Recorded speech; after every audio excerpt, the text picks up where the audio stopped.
बे समाव मोनसे गोनांथार रादाब हादरनाङैनो मोनसे गोदान नेमखान्थि आनजादखौ लानानै हादरनाङैनो मोनसे गोदान नेमखान्थि नंगौ आनजादखौ लानानै हादराव गोदानै मोनसे गोख्रों नेमखान्थि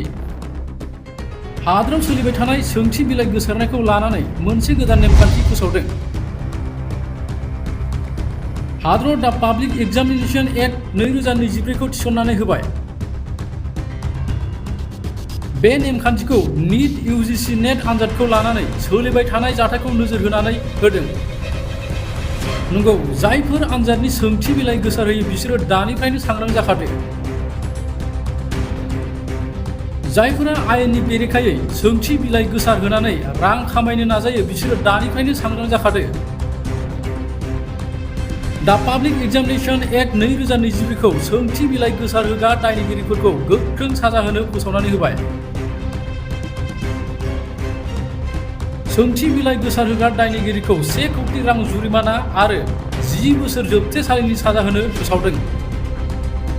हादराव आनजादनि सोंथि बिलाइ गोसारबाय थानायखौ नोजोर होनानै बे गोख्रों थांखिखौ लानाय जादों बे समाव मोनसे गोनांथार रादाब हादरनाङैनो मोनसे गोदान नेमखान्थि आनजादखौ लानानै हादरनाङैनो मोनसे गोदान नेमखान्थि लानानै फैदों आनजादखौ लानानै हादराव गोदानै मोनसे गोख्रों नेमखान्थि हादराव सोलिबाय थानाय सोंथि बिलाइ गोसारनायखौ लानानै मोनसे गोदान नेमखान्थि फोसावदों हादराव दा पाब्लिक एग्जामिनेशन एक्ट 2024 खौ थिसननानै होबाय